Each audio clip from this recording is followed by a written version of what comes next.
dive into the chapter, New Beginnings, where we'll explore cities and states of the past.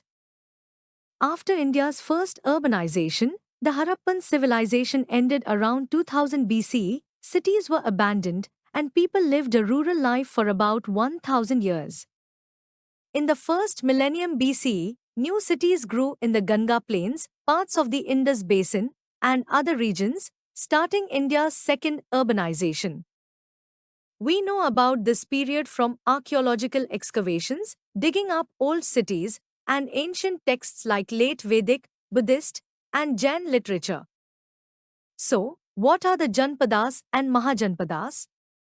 Towards the end of the second millennium BCE, people in North India formed groups or clans with shared language and customs, settling in areas called Janpadas, meaning where people set foot. By the 8th or 7th century BCE, some Janpadas merged to form larger states called Mahajanpadas. Let's explore the major Mahajanpadas and their capitals.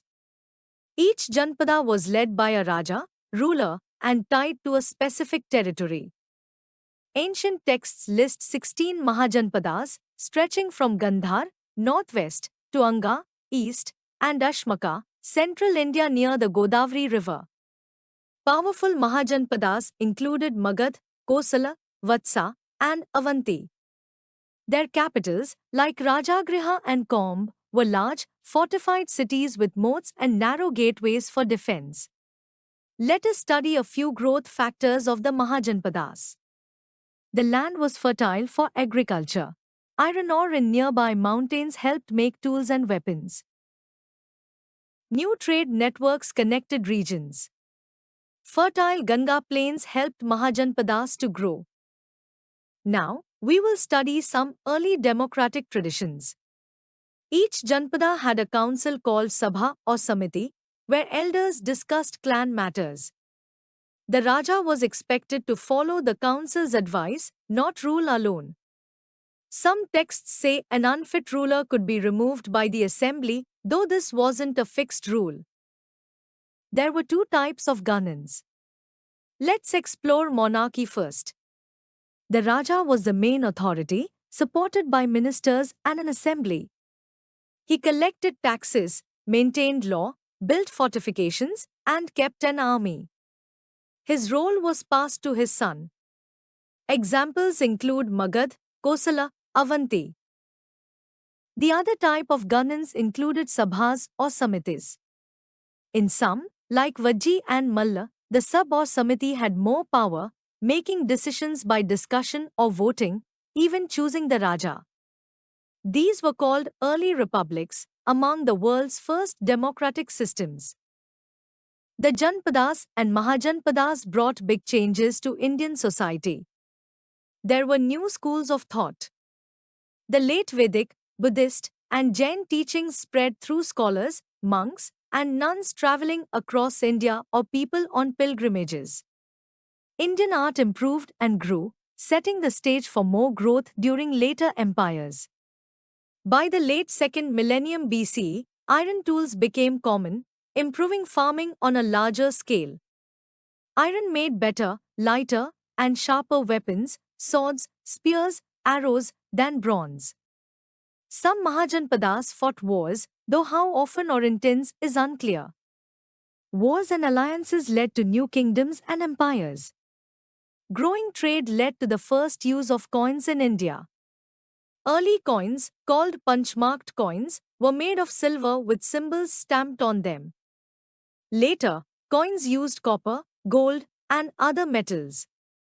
Each Mahajanpada issued its own coins, but coins were also traded between regions and with other countries. Let's study the Varnajati system. As societies grew complex, they were divided into groups based on jobs or class to organize work. In India, society was organized by two systems, Jati and Varna. The English word caste is used for Jatis, Varnas, or the whole system, depending on scholars. Early on, people could change jobs if needed. For example, farmers could become traders due to drought. This flexibility helped society stay stable.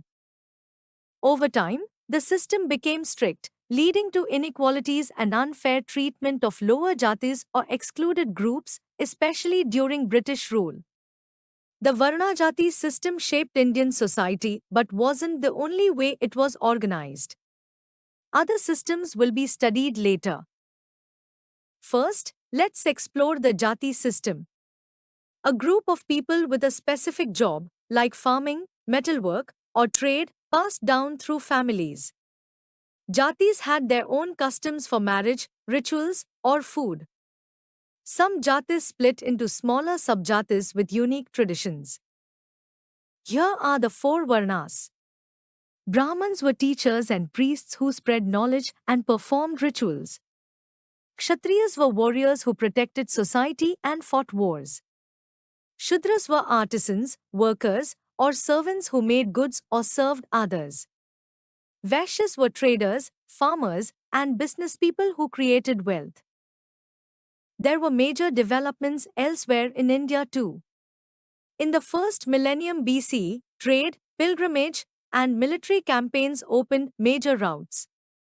Uttarpatha connected northwest India to the Ganga plains and eastern India. Dakshinpatha ran from Kaushambi, near Prayagraj, through the Vindhya range to South India. Other roads were linked to ports on the western and eastern coasts, which were busy trade centers.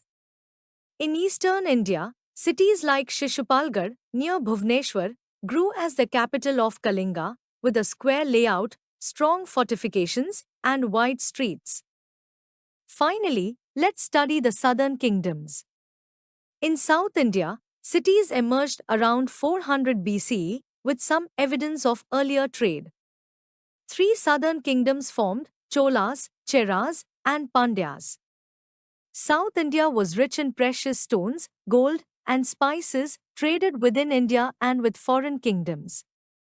Ancient Tamil literature mentions these kingdoms and their kings. By 300 to 200 BCE, the entire Indian subcontinent, including the northeast, was connected, with goods, ideas, and culture moving across regions and to Central and Southeast Asia. Around this time, the Mahajanabdas ended, leading to new developments in India. To summarize, here are a few points that you must remember. From the late 2nd millennium BCE, Janpadas formed in north and central India, led by a Raja advised by an assembly of elders. The 16 Mahajanpadas were the first organized states in the 1st millennium BCE, marking India's second urbanization, which spread from the Ganga plains to South India.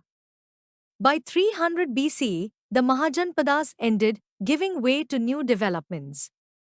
A network of roads connected north, south, east, and west, allowing people, goods, ideas, and teachings to travel across the subcontinent.